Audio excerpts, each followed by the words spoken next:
ராதே கிருஷ்ணா. ஓம் ஸ்ரீ மகாபெரிவா சரணம். நமஸ்காரம். நாராயணியில் இப்போ 17வது தசகத்திலேருந்து படிக்கலான் இருக்கேன். ஓம் ஸ்ரீ ஹரையே நமஹ. உத்தானபாத நிபதேர் மனுநந்தனஸ்ய ஜாயா பபூவ சுருச்சிர்நிதராமபீஷ்டாம் அன்யா சுனீதிரிதி பர்த்ருரநாத்ருதா சா த்வாமேவ நித்யமகதி சரணம் கதாபூத் अंकेऽपि तु सुरुचिपुत्रकमुत्तमं तं दृष्ट्वा ध्रुवः किल सुनीतिसुतोऽधिरोक्ष्यन् आचिक्षिपे किल शिशुः सुतरां सुरुच्या दुःसन्त्यजा खलु भवद्विमुखैरसूयां त्वन्मोहितेऽपि तरि पश्यति दारवश्ये दूरं दुरुक्तिनिहतः स गतो निजाम्बां सापि स्वकर्मगतिसन्तरणाय पुंसां त्वत्पादमेव शरणं शिशवेश संस आकन्यसोऽपि भवदर्शननिश्चितात्मा माणिनिरेत्य नगरात् किल पञ्चवर्षः सन्दृष्टनारदनिवेदितमन्त्रमार्गः त्वामाराध तपसा मधुकाननान्दे ताते विषण्णहृदये नगरीं गतेन श्रीनारदेन परिसान्वितचित्तवृत्तौ बालस्त्वदर्पितमनाक्रमवर्धितेन निन्ये कठोरतपसा किल पञ्चमासान् तावत्तपोबलनिरुश्वसिते दिगन्ते देवात्थितस्वमुदयर्करुणाद्रचेताः तत्रूपचित्रसनिलीनमथे पुरस्ताद् आविर्बभूवित विभो गरुडाधिरूढः त्वद्दर्शनप्रमदभारतरङ्गितं तं दृग्भ्यां निमग्नविवरूपरसायनेते तुष्टूषमाणमवगम्य कपोलदेशे संस्पृष्टवाणसिदरेण तथादरेण तावद्विभूतविमलं प्रणुवन्तमेनम् आभाषता स्वमवगम्य तदीयभावं राज्यं चिरं समनुभूय भजस्व भूयः सर्वोत्तरं ध्रुवपदं विनिवृत्तिहीनम् इत्यूचिषि त्वयि गते नृपनन्दनोऽसौ आनन्दिताखिलजनो नगरीमुपेतः रेमे चिरं भवदनुग्रहपूर्णकामः ताते गते च वनमादृतराज्यभारः यक्षेण देव निहते पुनरुत्तमेऽस्मिन् यक्षैः स युद्धनिरतो विरतो मनूक्त्यां शान्त्या प्रसन्नहृदया धनदादुपेता त्वद्भक्तिमेव सुदृढामवृणोन्महात्माम् अन्ते भवत्पुरुषनीतविमानयातो मात्रा समं ध्रुवपदे मुदितोऽयमास्ते एवं स्वभृत्य जनपालनलोलधीस्त्वं वातालयाधिपनिरुन्दिममामयोगान् ॐ श्रीहरये नमः. दशकं 18. जातस्य ध्रुवकुल एव तुङ्गकीर्तेः अङ्गस्य वजनिसुतः सवेन नामां यद्दोषव्यतितमतिः स राजवर्यः त्वत्पादे निहितमनावनं गतोऽभूत् पापोपीक्षितितलपालनाय वेनः पौराध्यैरुपनिहितः कठोरवीर्यः सर्वेभ्यो निजबलमेव सम्प्रशंसन् भूचक्रे तव यजनान्ययं न्यरोत्सीत् सम्प्राप्ते हितकथनाय तापसौघे मत्तोऽन्यो भुवनपतिर्न कच्छनेति त्वन्निन्दावचनपरो मुनीश्वरैस्तैः शापाग्नौ शलभदशामनायिवेनः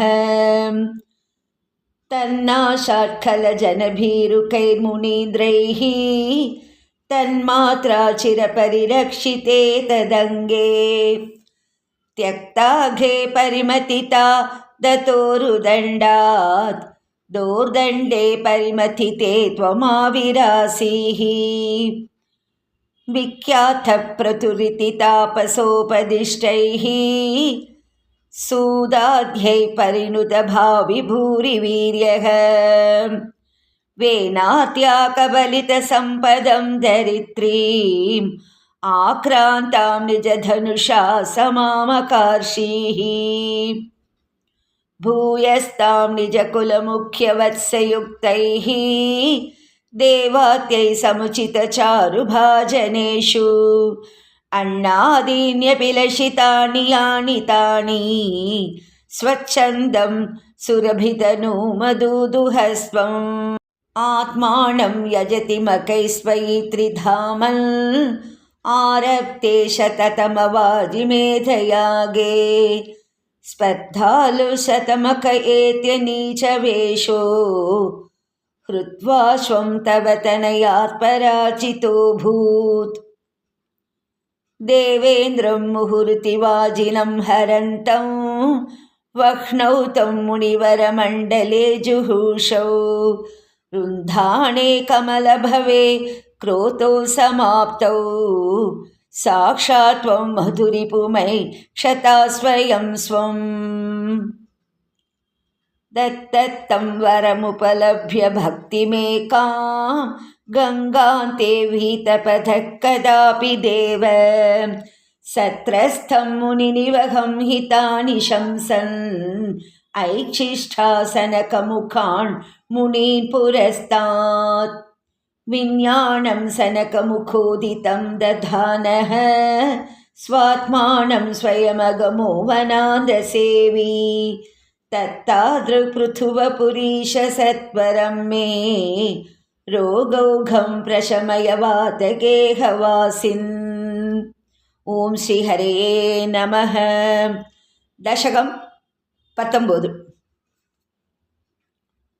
पृथोस्तु नप्ता पृथुधर्मकन्मठः प्राचीनबर्हिर्युवतौषधद्रुतौ प्रचेतसो नाम सुचेतसः अजीजनत्वत्करुणाकुराणिव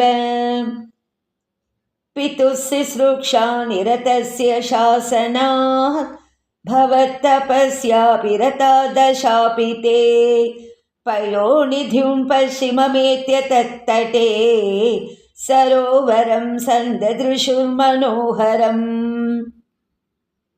तदा भवतीतमिदं समागतो भवो भवत्सेवकदर्शनाधृतः प्रकाशमासाद्य पुरप्रचेतसाम् उपादिशद्भक्ततमस्तवस्तवम् स्तवं च पन्तस्तममी जलान्तरे भवन्तमासे विशतायुतं समाः भवत्सुखास्वादरसादमीश्वियान् बभूव कालो ध्रुववर्णशीघ्रताम् तपोभिरेषामतिमात्रवद्धिभिः स अन्यहिंसा निरतोऽपि पावितः पितापि तेषां गृहयातनारद प्रदर्शितात्मा भवदात्मतां ययौ कृपाबलेनैव ततः प्रचेतसां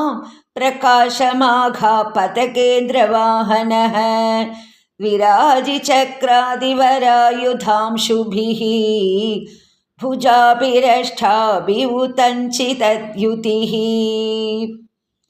प्रचेतसां तावदयाचतामपि त्वमेव कारुण्यभरात्वरानदाः भवद्विचिन्तापि शिवाय देहिनां भवत्यसौ रुद्रनुदिश्च कामदां भवत्यसौ रुद्रनुदिश्च कामदाम् अवाप्य कान्तां तनयां महीरुहां तया रमध्वं दशलक्षवत्सरीं सुतोऽस्तु दक्षो ननु दक्षना च मां प्रयास्यत्येति न्यगदो मुदैवतान् तदच्छते भूतलरोधिनस्तरून् क्रुधा दहन्तो द्विहिनेन वारिताः ध्रुमैष तत्तां तनयामवाप्यतां त्वदुक्तकालं सुखिनोभिरेमिरे अवाप्य दक्षं च सुतं कृताध्वराः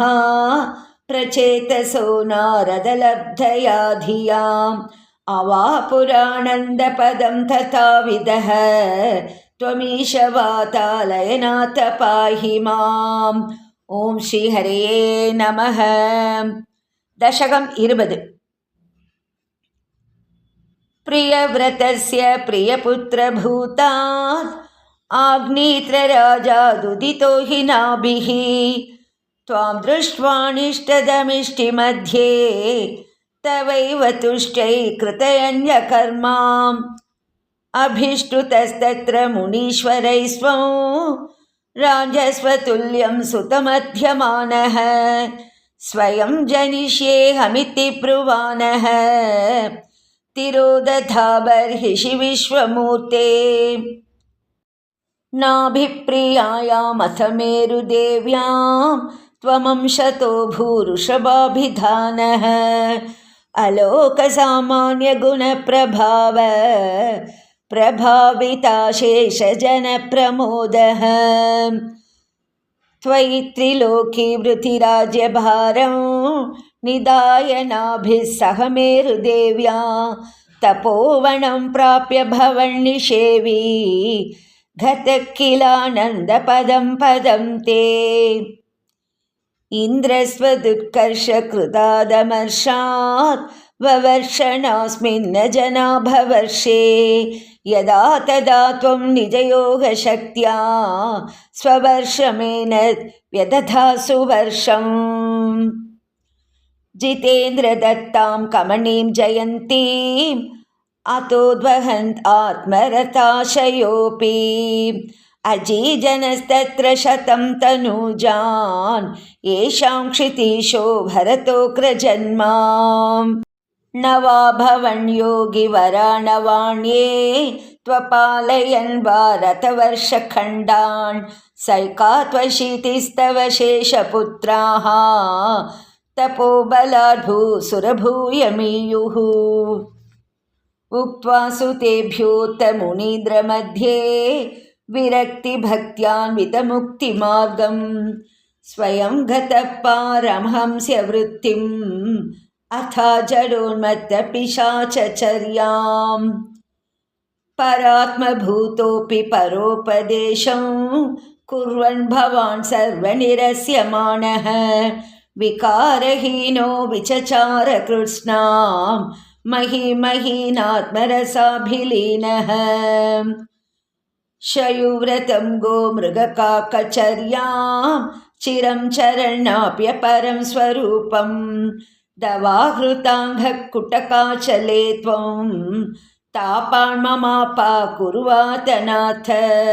ओं श्रीहरे नमः. दशकं 21. मध्योद्भवे भुवैलावृतनाम्नि वर्षे गौरी प्रधानवनिता जनमात्रभाजी शर्वेण मन्त्रनुतिभिः समुपास्यमानं सङ्कर्षणात्मकमधीश्वर संश्रये त्वाम्. भद्राश्वनामकैलावृतपूर्ववर्षे भद्रश्रवोभिऋषिभिः परिणूयमानं कल्पान्तगूढनिगमोद्धरणप्रवीणं ध्यायामि देवहयसि शतनुं भवन्तम्. ध्यायामि दक्षिणगते हरिवर्षवर्षे प्रह्लादमुख्यपुरुषैः परिसेव्यमानम् उत्तुङ्गशान्तधवलाकृतिमेकशुद्ध ज्ञानप्रदं नरहरिं भगवन् भवन्तम्. वर्षे प्रतीचिललितात्मनिकेतुमाले लीलाविशेषललितस्मितशोभनाङ्गं लक्ष्म्या प्रजापतिसुदै च निषेव्यमानं तस्या प्रियाय धृतकामतनुं भजे त्वाम्. रम्येऽप्युदीचि खलु रम्यकणाम्नि वर्षे तद्वर्षनाथमनुवर्य सपर्यमाणम् भक्तैकवत्सल अमत्सरहृत्सुभान्तं मत्स्याकृतिं भुवननाथ भजे भवन्तम् वर्षे हिरण्मयसमाह्वयमौत्तराहम् आसीनमद्धृतिकर्मठकामठाङ्गं संसेवते पितृगणप्रवरोर्यमायं तं त्वां भजामि भगवन् परशिन्मयात्मन् किं चोत्तरेषु कुरुषु प्रियया धरण्या संसेवितो महितमन्त्रनुतिप्रभेदैः दंशाग्रगृष्टगणभृष्टगरिष्टवर्ष्मा त्वं पाहि विन्यनुतयन्यवराहमूर्ते यां यां दिशं भजति किं पुरुषाख्यवर्षे संसेवितो हनुमता दृढभक्तिभाजा सीताभिरामपरमाद्भुतरूपशाली रामात्मकः परिलसन् परिपाहि विष्णु श्रीनारदेन सह भारतखण्डमुख्यैः त्वं साङ्ख्ययोगनुतिभिः समुपास्यमानः आकल्पकालमिह साधुजनाभिरक्षी नारायणो नरसखः परिपाहि भूमन् प्लाक्षेर्करूपमयिशाल्मक इन्दुरूपं द्वीपे भजन्ति कुशनामनिवह्निरूपं क्रौञ्चेऽम्बुरूपमथ वायुमयं च शाके त्वां ब्रह्मरूपमयि पुष्करनाम्नि लोकाः सर्वै ध्रुवाधिभिरुडुप्रकरैर्ग्रहैश्च पुच्छादिकेष्ववयवेष्वभिकल्प्यमाणैः त्वं शिंशुमारवपुषा महतामुपास्यः सन्ध्यासुरुन्धि नरकं मम सिन्धुशायिन् पातालमूलभुविशेषतनुं भवन्तं लोकैककुण्डलविराजिसहस्रशीर्षं नीलाम्बरं धृतहलं भुजगाङ्गनाभिः जुष्टं भजे हरगदान् गुरुगेहनाथ ஓம் ஸ்ரீ ஹரையே நமஹ. இப்போ இன்றைக்கி 17லேருந்து 21 வரைக்கும் தசகங்கள் இன்றைக்கி நான் படிச்சிருக்கேன். மொத்தம் 5 தசகங்கள் படிச்சிருக்கேன். காத்தால் 11லேருந்து 16 வரைக்கும் படித்து போட்டிருந்தேன், அப்லோட் பண்ணி போட்டிருந்தேன். கேட்காதவா அதையும் கேளுங்க, இதையும் கேட்டுட்டு சப்ஸ்கிரைப் பண்ணாதவா அவசியம் சப்ஸ்கிரைப் பண்ணும்படி கேட்டுக்கிறேன். உங்களுக்கு தெரிஞ்சவாளுக்கு ஷேர் பண்ணும்படி கேட்டுக்கிறேன். ஓம் ஸ்ரீ ஹரையே நமக. ஸ்ரீ குருவாயூரப்பா சரணம். ராதே கிருஷ்ணா. ஓம் ஸ்ரீ மகாபெரிவா சரணம். நமஸ்காரம்.